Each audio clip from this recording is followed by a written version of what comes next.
नमस्कार, आप देख रहे हैं 4 पीएम और मैं हूं अभिषेक मिश्रा। बिहार की राजनीति से जुड़ा हुआ एक सवाल, क्या बिहार में भी महाराष्ट्र जैसा खेल हो सकता है? और देश की राजनीति के लिए क्या नीतीश कुमार अगले एकनाथ शिंदे साबित हो सकते हैं? भारतीय जनता पार्टी ने जो खेल एकनाथ शिंदे के साथ किया, वही खेल बिहार के मुख्यमंत्री नीतीश कुमार के साथ हो सकता है। भारतीय जनता पार्टी जिस फॉर्मूले पर चलती है, मतलब निकल गया तो पहचानते नहीं, क्या नीतीश कुमार के साथ भी बीजेपी वही कर सकती है? हालांकि किया है बीजेपी ने नीतीश कुमार के साथ, अरुणाचल प्रदेश में विधायक तोड़े। 2020 के विधानसभा चुनाव में नीतीश कुमार के साथ क्या खेल किया चिराग पासवान को आगे करके, यह भी बताने की जरूरत खैर नहीं है। लेकिन सवाल अब है कि क्या महाराष्ट्र वाला खेल बिहार में होगा? नीतीश कुमार को बीजेपी किनारे लगाने जा रही है, नीतीश कुमार मार्गदर्शक मंडल में भेज दिए जाएंगे, ये तमाम सवाल है। और देखिए, नीतीश कुमार को भारतीय जनता पार्टी झटका देगी कि नहीं देगी, नीतीश कुमार के साथ खेल होगा कि नहीं खेल होगा, ये निर्भर करता है बहुत हद तक एनडीए में सीट बंटवारे को लेकर। सीट शेयरिंग का जो फॉर्मूला है, सीट शेयरिंग का जो गणित है, उस गणित को साधने में नीतीश कुमार कामयाब रहे तो भारतीय जनता पार्टी चाहकर भी उनके साथ खेल नहीं कर पाएगी। और सीट शेयरिंग के गणित को नीतीश कुमार नहीं समझ पाए या सीट शेयरिंग का गणित नीतीश कुमार ने गड़बड़ कर दिया तो भारतीय जनता पार्टी उनके साथ खेल करेगी, ये बिल्कुल तय है, इसमें कहीं कोई हिचक नहीं है। देश के गृह मंत्री अमित शाह ने जिस तरह से अब तक चुप्पी साध रखी है कि नीतीश कुमार 2025 के बाद सीएम होंगे कि नहीं होंगे, तो वो उससे संकेत मिलते हैं कि भारतीय जनता पार्टी के मन में क्या चल रहा है। और बाकी बिहार के डिप्टी सीएम विजय सिन्हा तो कह चुके हैं कि भारतीय जनता पार्टी के कार्यकर्ताओं की कलेजे की आग या उनकी तड़प तब शांत होगी जब बिहार में बीजेपी की सरकार होगी। ये बात उन्होंने तब कही जब बिहार में बीजेपी की ही सरकार है, जेडीयू और बीजेपी की सरकार है, लेकिन वो गठबंधन की सरकार को अपनी सरकार नहीं मानते, या उनके कहने का जो मतलब था वो ये था कि बिहार में बीजेपी का मुख्यमंत्री बनेगा तब भाजपा के कार्यकर्ताओं की कलेजे की तड़प शांत होगी। अब सीट शेयरिंग का गणित क्या है, सीट शेयरिंग का फॉर्मूला क्या है?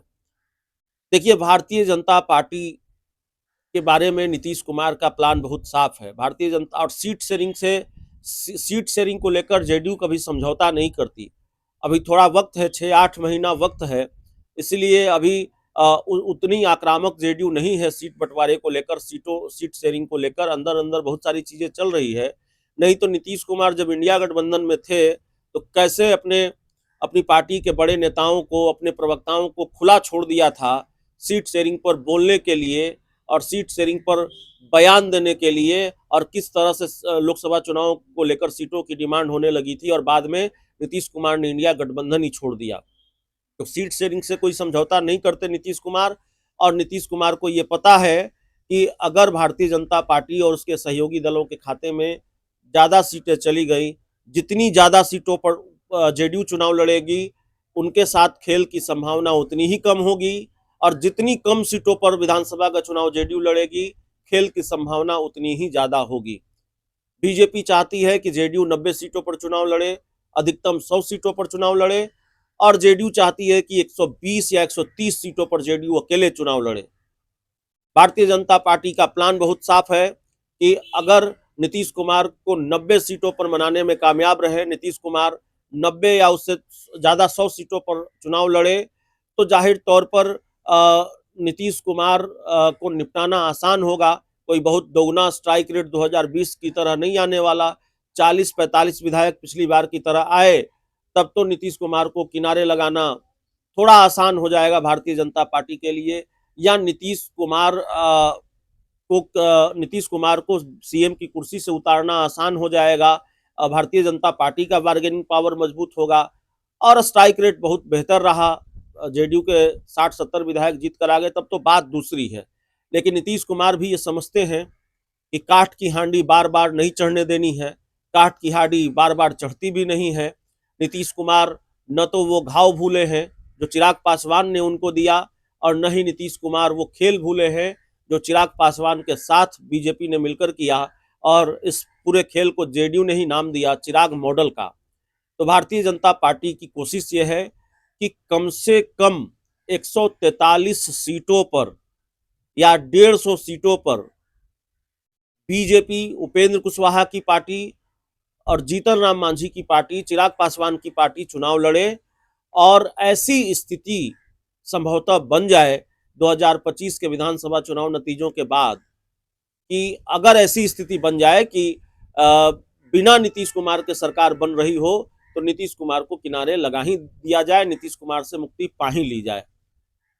बीजेपी को मुक्त करने के मूड में नीतीश कुमार नहीं है। नीतीश कुमार भी जानते हैं कि मुक्ति पाने का प्लान बन रहा है, किनारे लगाने का प्लान बन रहा है, और जिस तरह से अमित शाह ने चुप्पी साध रखी है उसके मायने क्या है, उसका मतलब क्या है, और सीएम की कुर्सी नीतीश कुमार छोड़ना नहीं चाहते, सीएम की कुर्सी छोड़ेंगे नहीं, और अगर मुख्यमंत्री ही नहीं रहेंगे नीतीश कुमार तो फिर जेडीयू का बचेगा क्या। जेडीयू तो खुद 2-3 टुकड़ों में बटी है, 2-3 गुटों में बटी है।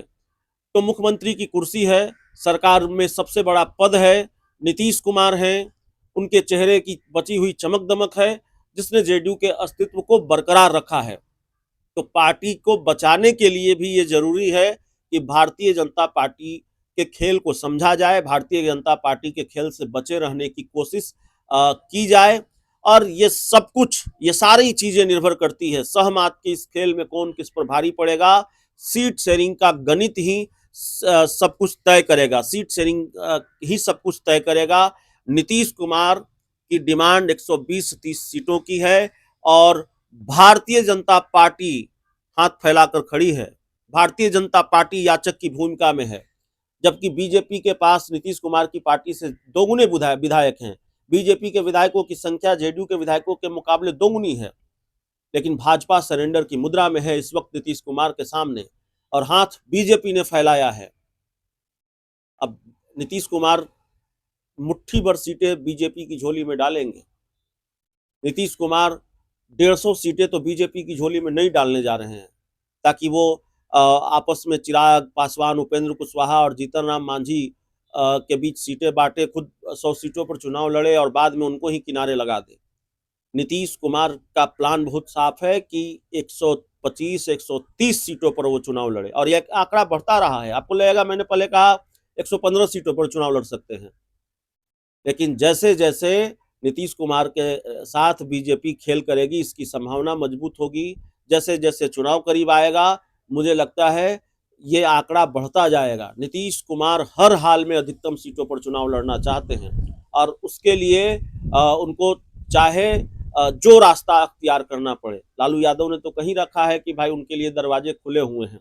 अब लालू यादव नीतीश कुमार पर कितनी सीटें खर्च करने को तैयार हैं, ये तो बात नीतीश कुमार जाने या लालू यादव जाने, या दोनों के बीच बातचीत हुई हो तो क्या बातचीत हुई, नहीं हुई तो कोई बात नहीं, लेकिन भारतीय जनता पार्टी की झोली में नीतीश कुमार बहुत ज्यादा सीटें नहीं डालने जा रहे हैं। नीतीश कुमार की कोशिश होगी 100 या 120 सीटें बीजेपी को दे दी जाए, और बाकी सीटों पर चुनाव लड़ा जाए, अधिकतम सीटों पर चुनाव लड़ा जाए, ताकि भारतीय जनता पार्टी चुनाव नतीजों के बाद कोई खेल न कर सके। सीट शेयरिंग का जो फॉर्मूला है वही तय करेगा कि नीतीश और बीजेपी के बीच जो सहमत का खेल है, उस सहमत के खेल में जीत किसकी होगी। बहुत बहुत धन्यवाद।